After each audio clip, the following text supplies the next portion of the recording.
October, we took a road trip to the Shenandoah Valley of Virginia, stopping to pick up Jack's mom in Virginia Beach and then my mom near Roanoke, Virginia. We were taking our moms to a scenic autumn train ride through the valley. In this video, we'll talk about the train and our experience on it. We'll also talk about the restaurant where we had dinner and the Airbnb we stayed in. In the next video, we'll share what we did the next day on our road trip. We arrived at Victoria Station in Goshen, Virginia to embark on this 4-hour train ride. As we entered the lot, there were a few old historic train cars to see. This train road is pretty famous in the Roanoke area where I grew up. It was built in 1950 in Roanoke, Virginia, and is the last remaining J Class steam locomotive built by Norfolk and Western Railway. Referred to as the Spirit of Roanoke, it is an icon that the community is quite proud of, even if they don't see it much, as it is a traveling exhibit owned by the Virginia Museum of Transportation, having recently finished a 2-year stint in Strasburg, Pennsylvania.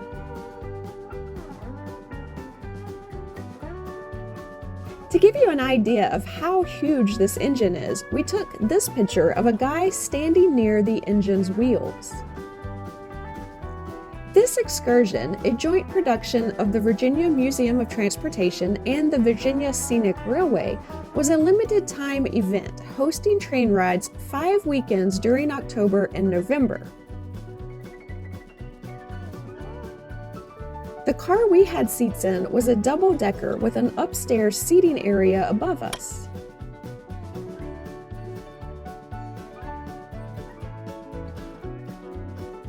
Jack did go upstairs to film what it was like up there for a few minutes.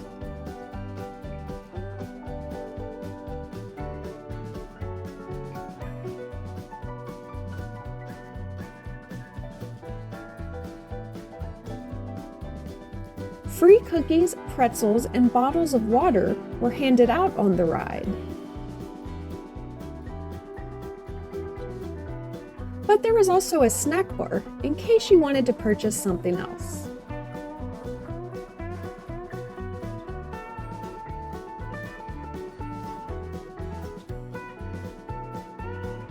There was a dining area in the same car as the snack bar.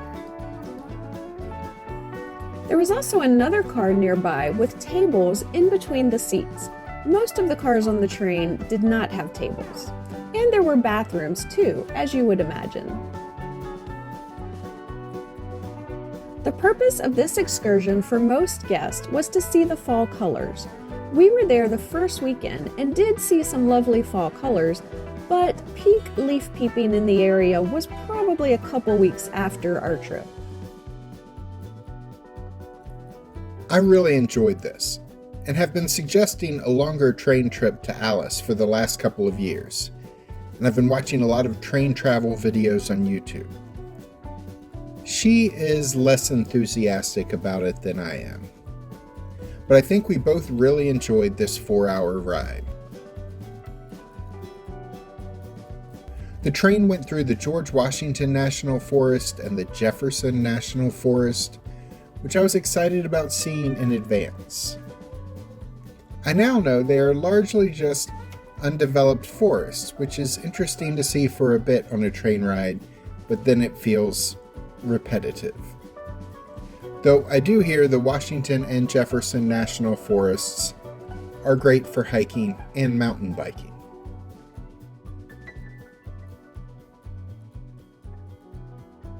We then rode out into the foothills of the valley, and I will say the downside of this was that much of the time, the view of the Shenandoah Valley and the foothills and mountains nearby was obscured because of trees near the train tracks.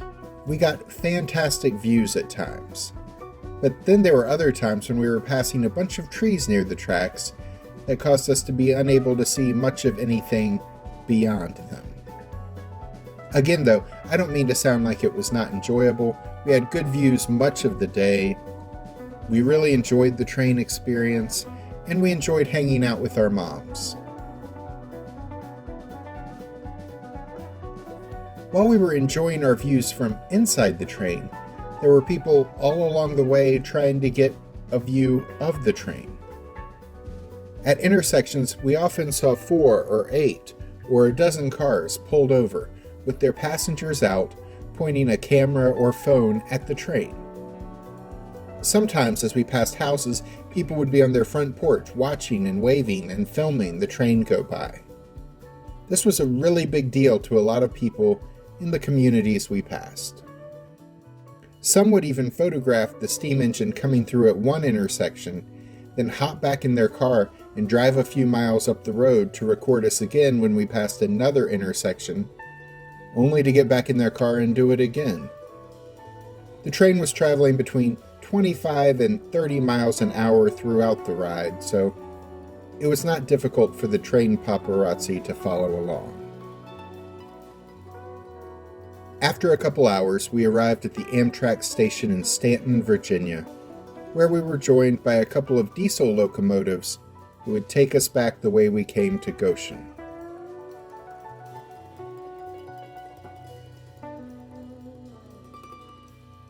Like any good attraction, this train ride had a gift shop with a lot of cool souvenirs.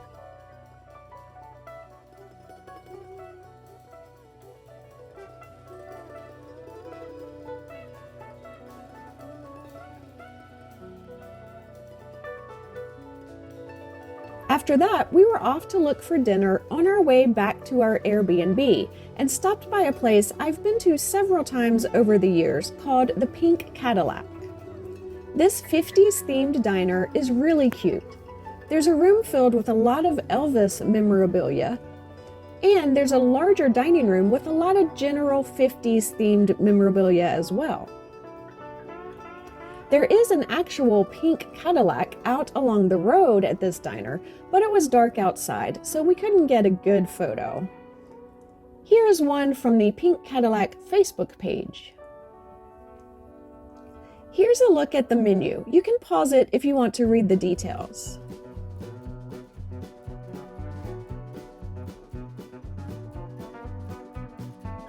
They serve breakfast all day, and I'm a breakfast all day kind of girl.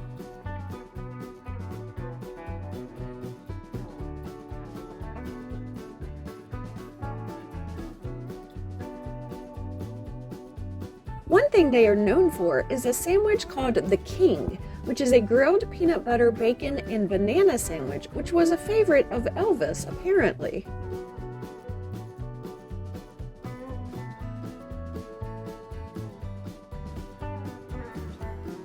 Here's a look at the food our party ordered. There was the 2-egg breakfast for dinner at $9.95. The French toast with sausage added for $10.95. The classic cheeseburger for $12.95. And the chopped steak for $15.95. They had ice cream available for dessert, but we passed on that as we were all full from our meal. Everyone enjoyed their food. This is a nice diner. If you're too fancy to eat at IHOP, you probably would not love this place. But if you like diner food, you will enjoy this charming restaurant. We stayed 3 nights at an Airbnb on this road trip. It was nice.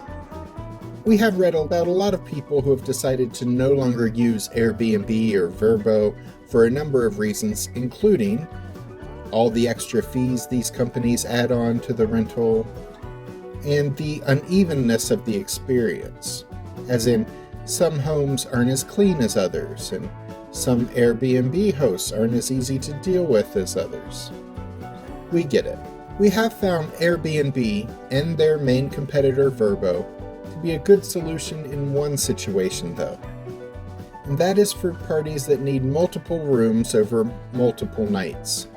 In this case, had we stayed at a hotel, we would have gotten 3 hotel rooms, one for us and one for each of our moms, for 3 nights. So even with the cleaning fee and the Airbnb service fee, renting this house was still less expensive than staying 3 nights in 3 different hotel rooms at all but the cheapest of motels. There were two things we loved about our Airbnb. First, there were books everywhere. We're talking many hundreds of books on about a dozen bookcases scattered throughout the home. Second was the view. There was a screened-in porch overlooking the valley, and it was beautiful. There were even some deer who came by to pay us a visit one evening while we were there. We wished we had a week to sit out on the porch and read some of the books and relax. But we did not. This was a pretty good experience at this Airbnb, though we have had some rental home stays that did not go as smoothly as this one in the past. The next day, we visited an attraction called the Frontier Culture Museum, but we're going to save that for our next video. The 611 train ride was a limited-time attraction, but the Virginia Scenic Railway does have other trains that they run on a regular basis. Tickets have just gone on sale for scenic train rides in the first quarter of 2024 at a cost of $120 per person. These train excursions last about 3 hours, and the price does include an onboard meal and beverage. In December, they are running a Christmas train, which includes hot cocoa and an appearance by Santa Claus, though as we post this video, remaining tickets are limited. Jack, how did you think our first train excursion went? It was good. I'm glad we did it. I really want to do a cross-country train ride sometime. I know you aren't sold on it yet, Alice, but I probably have a lot of time to work on convincing you. Well, time is not unlimited. I suppose that is true. We won't be here forever. We're just traveling through. Click the links at the end of this episode to see other places of interest near Roanoke, Virginia. I'm Alice. And I'm Jack. Be sure to click the subscribe button and the notification bell so we can see you the next time we're traveling through.